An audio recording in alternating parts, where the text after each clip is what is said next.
పంట పొలాలు రైతు సోదరుల కార్యక్రమం. రైతు సోదరులకు నమస్కారం. ఈనాటి పంట పొలాలు కార్యక్రమానికి స్వాగతం. ఈనాటి కార్యక్రమంలో వాతావరణ మార్పులు, కోళ్ల సంరక్షణ ఈ అంశం గురించి జగిత్యాల జిల్లా వెలగటూరు పశువైద్య అధికారిణి డాక్టర్ శ్రీప్రియ గారు అందించే వివరాలు వింటారు. కార్యక్రమంలో ముందుగా మార్కెట్ ధరలు. నిజామాబాద్ వ్యవసాయ మార్కెట్ కమిటీ వారు తెలియజేసిన మార్కెట్ ధరలు ఇలా ఉన్నాయి. పసుపు పిల్ల కొమ్ములు గరిష్ట ధర 13,333 రూపాయలు, కనిష్ట ధర 9,511 రూపాయలు, మోడల్ ధర 11,009 రూపాయలు.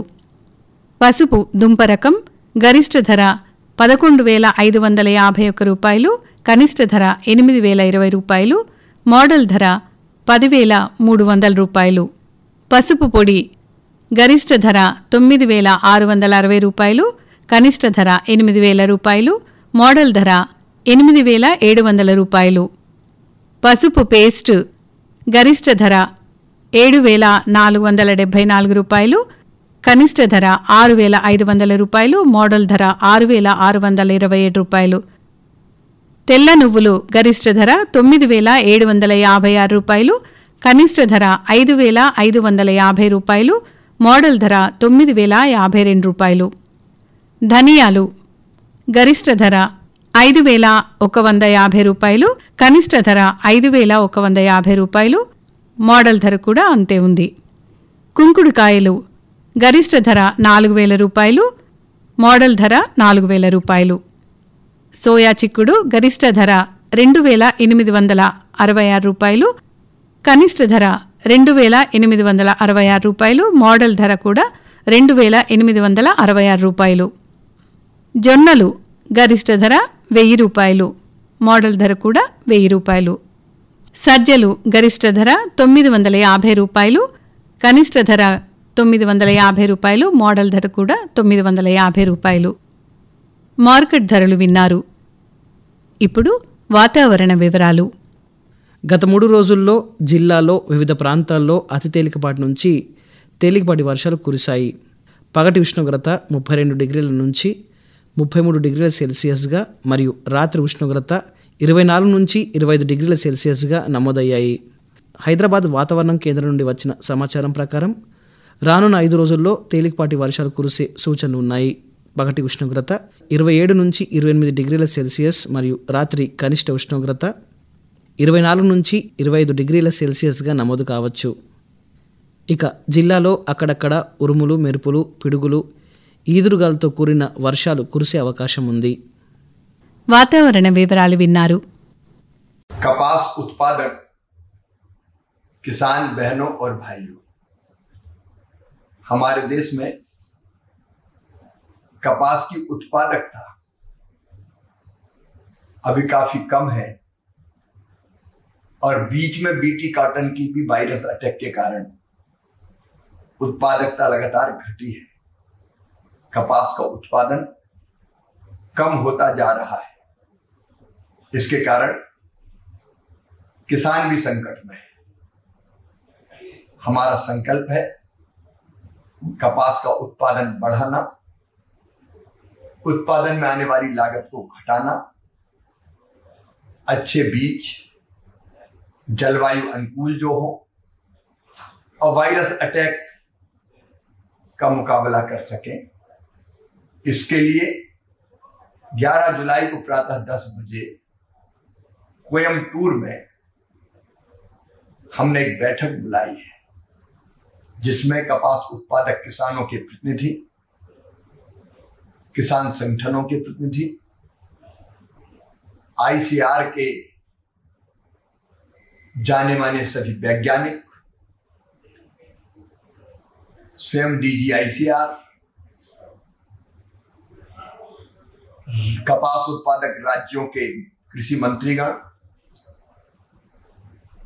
राज्य सरकार के अधिकारीगण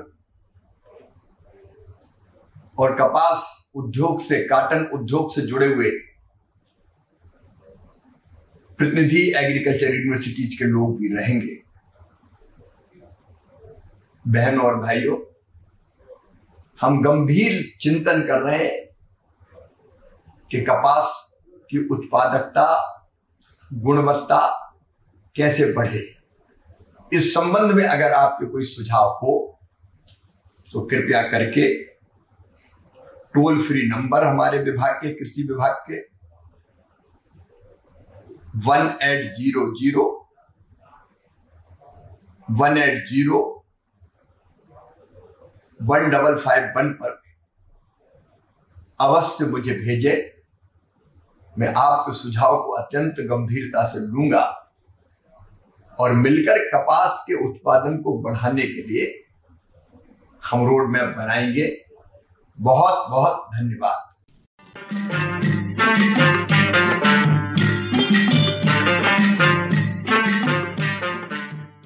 పంట పొలాలు కార్యక్రమంలో ఇప్పుడు వాతావరణ మార్పులు, కోళ్ల సంరక్షణ ఈ అంశం గురించి జగిత్యాల జిల్లా వెలగటూరు పశువైద్యాధికారిణి డాక్టర్ పి శ్రీప్రియ గారు అందించే వివరాలు వింటారు. నమస్కారం అండి. వాతావరణంలోని మార్పులు ఇతర జీవులపై కంటే కోళ్లపైన ఎక్కువ ప్రభావాన్ని చూపుతాయి. వాతావరణంలో హఠాత్తుగా వచ్చే మార్పుల వల్ల కోళ్లలో గుడ్ల ఉత్పత్తి తగ్గిపోతుంది, ఎదుగుదల క్షీణిస్తుంది, రోగనిరోధక శక్తి తగ్గిపోవడం, శ్వాస సంబంధ వ్యాధులు తలెత్తి చివరికి కోళ్ల మరణాలకు దారితీస్తాయి. మేత వినియోగం పెరిగి దానా ఖర్చు ఎక్కువ అవుతుంది. అందువల్ల వాతావరణంలో వచ్చిన మార్పుల ప్రభావం కోళ్లపైన పడకుండా ఆయా కాలానికి అనుగుణంగా కొన్ని జాగ్రత్తలు, యాజమాన్య పద్ధతులు అవలంబించడం చాలా ముఖ్యం. కోళ్లు ఆరోగ్యంగా ఉండాలంటే షెడ్లో 65 డిగ్రీల ఫారెన్హీట్ నుండి 75 డిగ్రీల ఫారెన్హీట్ ఉష్ణోగ్రత ఉండాలి. షెడ్ ఉష్ణోగ్రత 55 డిగ్రీల ఫారెన్హీట్ కన్నా తక్కువ అయినప్పుడు వేడిని పెంచడానికి చర్యలు తీసుకోవాలి. షెడ్లో చలిగాలుల నుండి కోళ్లకు రక్షణ. షెడ్ లోపల పరదాలతో పూర్తిగా కప్పేయకూడదు. ఓవర్ హ్యాంగ్కి 2 అడుగుల కింద మాత్రమే కర్టెన్స్ కట్టాలి. గాలి, వెలుతురు ధారాళంగా షెడ్లోకి రావాలి. పరదాలు పూర్తిగా కప్పేస్తే తగినంత గాలి, వెలుతురు రాక కోళ్ళకి శ్వాస సంబంధమైన వ్యాధులు వచ్చే అవకాశం ఉంది. ముఖ్యంగా carbon dioxide, carbon monoxide, ammonia, methane తదితర విషవాయువులు మోతాదు పెరిగి శ్వాసకోశ వ్యాధులకు దారితీస్తాయి. కాబట్టి స్వచ్ఛమైన గాలి షెడ్లోకి వచ్చేలా చూసుకోవాలి. డీప్ లిటర్ షెడ్లలో శీతాకాలంలో ఆవిరి తక్కువగా అవుతుంది కాబట్టి షెడ్లో తేమ పెరిగిపోతుంది. అందువల్ల లిటర్ కేక్గా మారడం, సూక్ష్మక్రిములు వృద్ధి చెందడం జరుగుతుంది. ఫలితంగా కోళ్లకు ఫంగస్, ప్రోటోజోవా సంబంధించిన వ్యాధులు సోకుతాయి. కాబట్టి 300 చదరపు అడుగులకి సున్నం 1 కిలో అమ్మోనియం సల్ఫేట్ చొప్పున 2 లీటర్లో కలుపుకోవాలి. అవసరం అనుకుంటే కొద్దిగా కొత్త లిటర్ను చల్లాలి. లిటర్ మందం పెంచాలి. శీతాకాలంలో వేడిని నియంత్రించినట్లయితే కోళ్లు చచ్చిపోతాయి. ఈ రకంగా చనిపోయిన కోళ్లను పోస్టుమార్టం చేసినప్పుడు పేగుల మీద, ఊపిరితిత్తుల మీద పసుపచ్చ మచ్చలు కనబడతాయి. కాలేయం పెద్దదిగా కావడం, రక్తనాళాలు చిట్లిపోవడం కనిపిస్తుంది. పెద్ద కోళ్లలో కంటి కురుపులు, కళ్ళు కనిపించకపోవడం జరుగుతుంది. డీప్ లిటర్ షెడ్లో తగిన జాగ్రత్తలు తీసుకోకపోతే కోళ్లకు ఎంట్రైటిస్, కాక్సిడియాసిస్ లాంటి వ్యాధులు సోకి అవి చనిపోతాయి. చలిగాలుల పరిమాణం, పోషక పదార్థాల ప్రాముఖ్యత. చలిగాలులు కోళ్ల శరీర వ్యవస్థకు తీవ్రమైన అంతరాయం కలుగజేస్తాయి.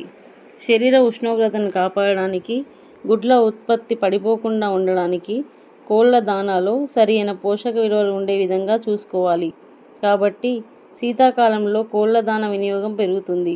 ఎక్కువ దానాన్ని తీసుకుంటాయి. కాబట్టి మేతలో శక్తి విలువలు పెంచుకొని ప్రోటీన్స్ మాత్రం నిపుణుల సలహా ప్రకారం కొంత తగ్గించుకోవాలి. ఇలాంటి జాగ్రత్తల వలన శీతాకాల దుష్ప్రభావాల నుండి బయటపడి రోగనిరోధక శక్తిని కోళ్లు పెంపొందించుకుంటాయి. పిల్లల మరణాలు. బ్రూడర్ షెడ్, కేజ్ బ్రూడింగ్ షెడ్లో సరైన వేడి అందించలేకపోతే తక్కువ ఉష్ణోగ్రత వల్ల కోడి పిల్లలు చిల్లింగ్ లేదా బ్రూడింగ్ న్యూమోనియా వ్యాధికి గురై చనిపోతాయి. చనిపోయిన కోడి పిల్లల ఊపిరితిత్తులు నీలంగా మారుతాయి. చలికి కోడి పిల్లలన్నీ ఒకే చోటు గుమికూడి స్మోదరింగ్ అనే పరిస్థితికి గురై చనిపోతాయి. ఇలా చనిపోయిన కోడి పిల్లల్లో బర్సా గ్రంథి మామూలు కన్నా చిన్నదిగా ఉంటుంది. సరి అయిన బ్రూడింగ్ టెంపరేచర్ నిర్వహించడం వలన యోక్సాక్ ఇన్ఫెక్షన్స్, కోడి పిల్లల మరణాలను నివారించవచ్చు. లేయర్ కోళ్లలో జరిగే పరిణామాలు.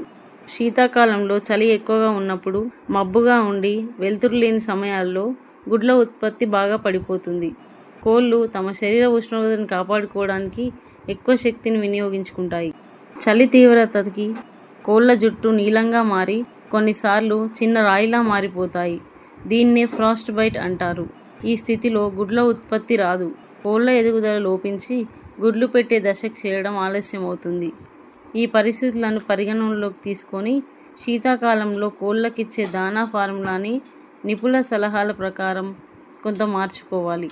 దానాలో శక్తినిచ్చే పదార్థాలు అదనంగా కలుపుకొని ప్రోటీన్స్ తగ్గించాలి. 16 నుంచి 17 గంటల పాటు లైటింగ్ ఉండేలా చర్యలు తీసుకుంటే గుడ్ల ఉత్పత్తి తగ్గకుండా ఉంటుంది. శీతాకాలంలో కోళ్లకు వచ్చే వ్యాధులు నివారణ.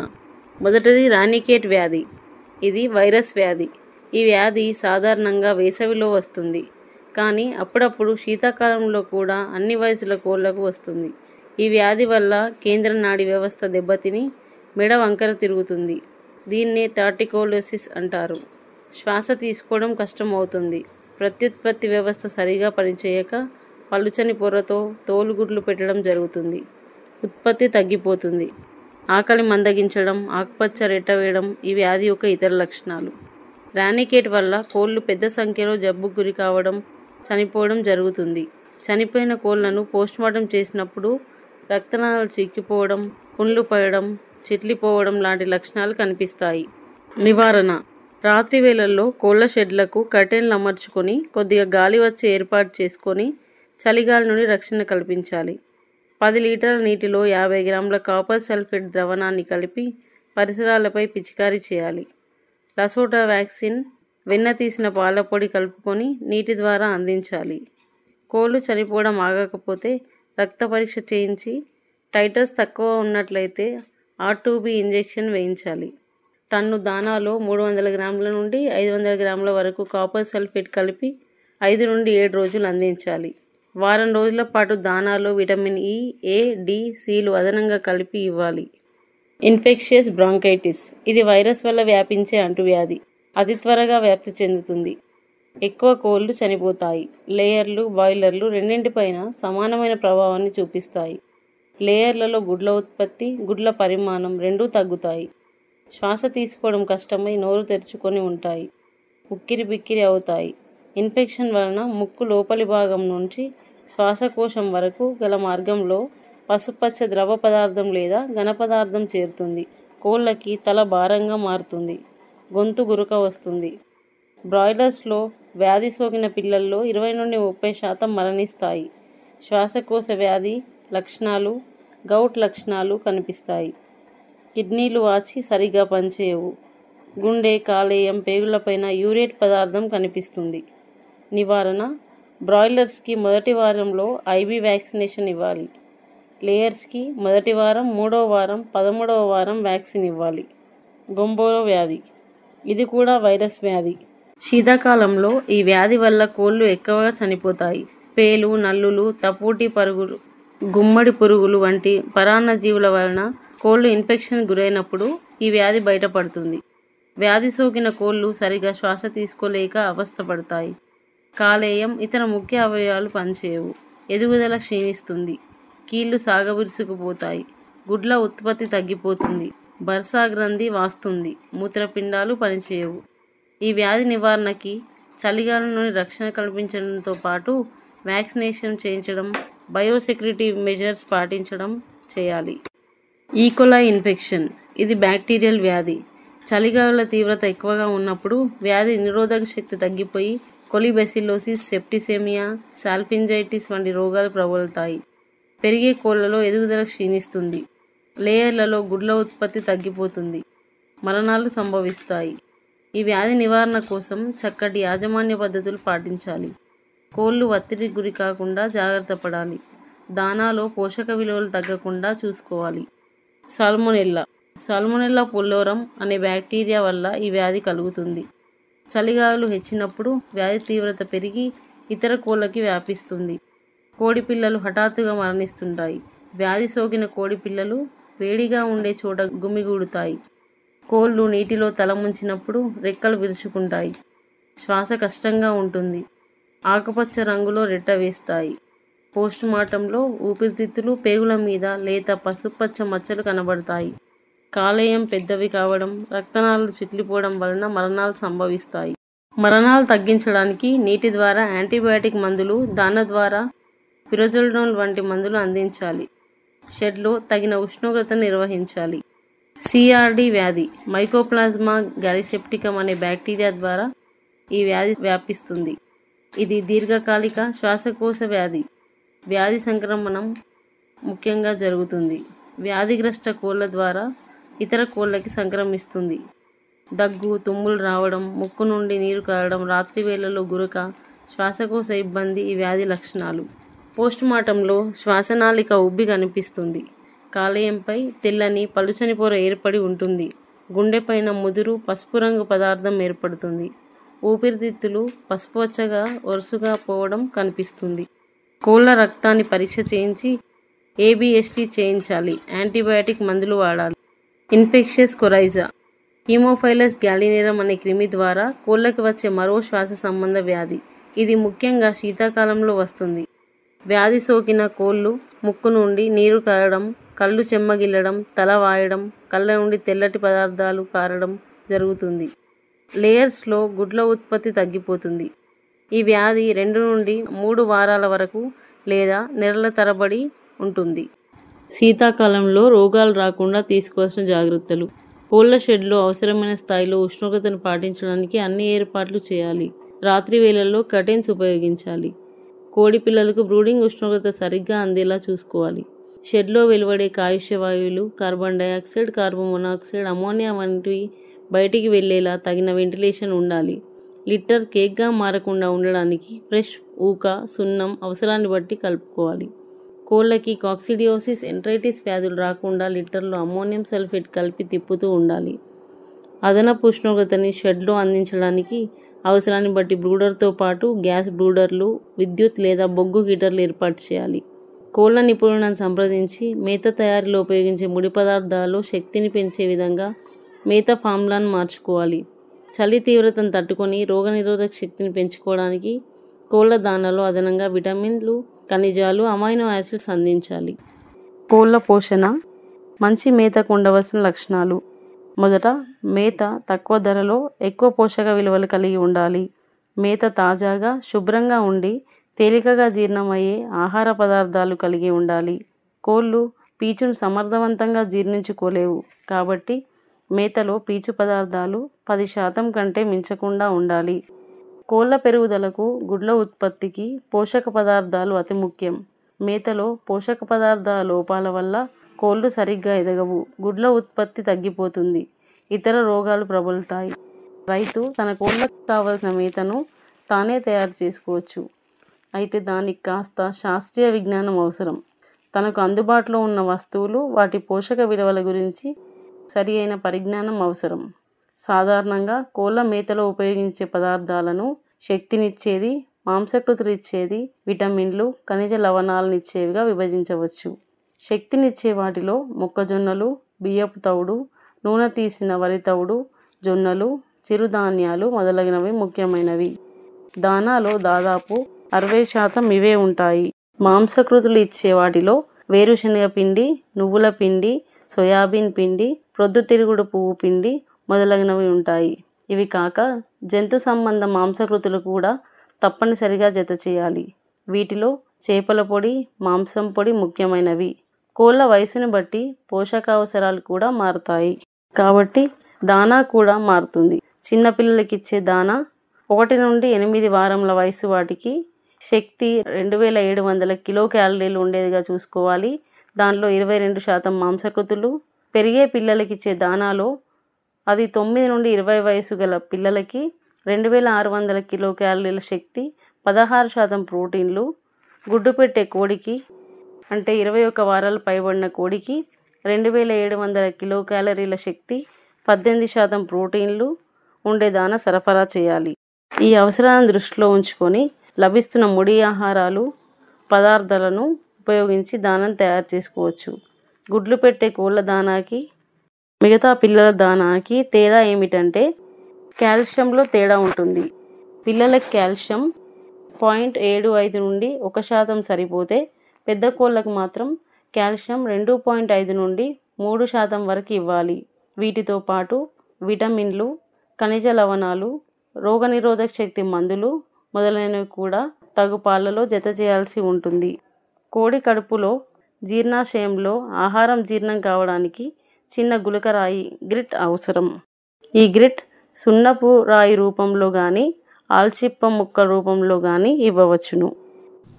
ఇంతవరకు మీరు వాతావరణ మార్పులు, కోళ్ల సంరక్షణ ఈ అంశం గురించి జగిత్యాల జిల్లా వెలకటూరు పశు వైద్యాధికారిణి డాక్టర్ పి. శ్రీప్రియ గారు అందించిన వివరాలు విన్నారు.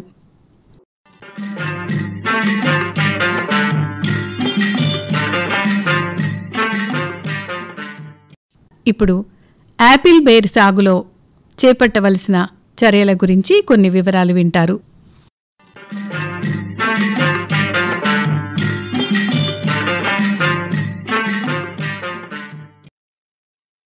యాపిల్ బేర్ను తైవాన్ యాపిల్ అని కూడా పిలుస్తారు. యాపిల్ బేర్ ఒక థాయిలాండ్ రేగు రకం. ఇది ఉత్తర భారతదేశంలో ఎక్కువ విస్తీర్ణంలో సాగవుతోంది. ఈ మధ్యకాలంలో మన రాష్ట్రంలో కూడా ఈ పంటను సాగు చేయటానికి రైతులు ఆసక్తి చూపుతున్నారు. యాపిల్ బేర్ వర్షాధారంగానూ ఆరుతడుల ద్వారా కూడా సాగు చేయవచ్చు. బీడు భూములు కూడా ఈ పంట సాగుకు అనుకూలమైనవి. ఇది సాధారణంగా చూడటానికి రేగు రకాల కన్నా పెద్దగా ఆకుపచ్చ వర్ణంలో ఉండి తీపితనం కలిగి ఉంటుంది. యాపిల్ బేర్ నాటిన తర్వాత 6 నుండి 8 నెలలకే కాపుకు వస్తుంది. సరైనటువంటి యాజమాన్య పద్ధతులు పాటిస్తే సంవత్సరానికి 2 సార్లు కూడా పంటను తీసుకోవచ్చు. మొదటి సంవత్సరం చెట్టుకి సరాసరి 20 నుండి 25 కిలోల దిగుబడి వస్తుంది. ఆ తరువాత సంవత్సరాల నుండి చెట్టుకి 50 నుండి 100 కిలోల వరకు దిగుబడిని పొందవచ్చు. ఈ యాపిల్ బేర్కి ముళ్లు ఉండవు కాబట్టి కోతలకి అనువుగా ఉంటుంది. ఇది స్వతహాగా వ్యాధి నిరోధక శక్తిని కలిగి 40 సంవత్సరాల దాకా దిగుబడినివ్వగలదు. ధరపరంగా చూస్తే సాంప్రదాయ రేగు కన్నా ఎక్కువ ధరను రైతులు పొందవచ్చు. ఒక యాపిల్ బేర్ పండు 50 నుండి 200 గ్రాముల బరువుండి ఎక్కువ రోజులు నిలవ ఉండే సామర్థ్యాన్ని కలిగి ఉంటుంది. ఈ యాపిల్ బేర్ అన్ని రకాల నేలల్లో సాగు చేయవచ్చు. సముద్ర మట్టం నుండి 1000 మీటర్ల ఎత్తు వరకు ఉన్న భూముల్లో బాగా పెరుగుతుంది. తీవ్రమైన చలిని, అధిక ఉష్ణోగ్రతను తట్టుకుంటుంది. వాతావరణంలో తేమ ఎక్కువైన కొద్దీ దీని పెరుగుదలకు ఆటంకం కలుగుతుంది. కాబట్టి గాల్లో తేమ తక్కువ గల ప్రాంతాలు ఈ సాగుకి అనుకూలమైనవి. మెట్ట పరిస్థితులను కూడా తట్టుకునే శక్తి దీనికి ఉంది. ఇక యాపిల్ బేర్ను మొగ్గంట్ల ద్వారా ప్రవర్ధనం చేస్తారు. ఆ మొగ్గంట్లను మట్టి, పశువుల ఎరువు, ఇసుక వీటిని 1:1:1 నిష్పత్తిలో పాలిథిన్ సంచుల్లో నాటుకోవాలి. నాటిన 1 నుండి 2 నెలల్లో మొగ్గంట్లను ప్రధాన పొలంలో నాటుకోవచ్చు. దీనికి బాగా దుక్కి చేసిన నేలలో 60x60x60 సెంటీమీటర్ల గుంతలను తవ్వుకోవాలి. ఆ తవ్విన గుంతల్లో మగ్గిన పశువుల ఎరువును 1 కిలో సింగిల్ సూపర్ ఫాస్ఫేటు, చెదల నుండి రక్షణగా 50 గ్రాముల హెప్టాక్లోర్ మందుని మెత్తని మట్టితో కలిపి గోతులను పూడ్చుకోవాలి. తర్వాత మొగ్గంట్లను గుంతల మధ్యలో అంటుభాగం భూమి పైకి ఉండేలా నాటుకోవాలి. జనవరి నుండి ఫిబ్రవరి వరకు నాటడానికి అనువైనటువంటి సమయం. ఇక వర్షాధారంగా పండించే తోటల్లో మొక్కకు మొక్కకు మధ్య 6 మీటర్లు, వరుసల మధ్య దూరం 6 మీటర్లు ఉండేలా చూసుకోవాలి.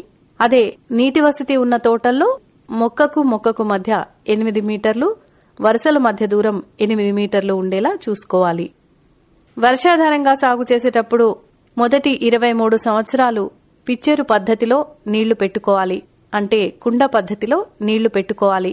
ఈ పద్ధతిలో 20 లీటర్ల నీళ్లు పట్టే మట్టి కుండలు లేదా కడవలను డ్రిప్ సర్కిల్లో భూమిలో పాతిపెట్టాలి. ఈ విధంగా కుండలను ప్రతి చెట్టుకు అమర్చాలి. కుండకు కింది భాగంలో రంధ్రం చేసి ఆ రంధ్రంలో గుడ్డ ఒత్తిని పెట్టి కుండ నిండా నీళ్లు పోసి నీళ్లు ఆవిరి కాకుండా పైన మూత పెట్టుకోవాలి. ఇలా చేయడం వల్ల తక్కువ నీళ్లతో, తక్కువ ఖర్చుతో ఎక్కువ చెట్లను బతికించవచ్చు.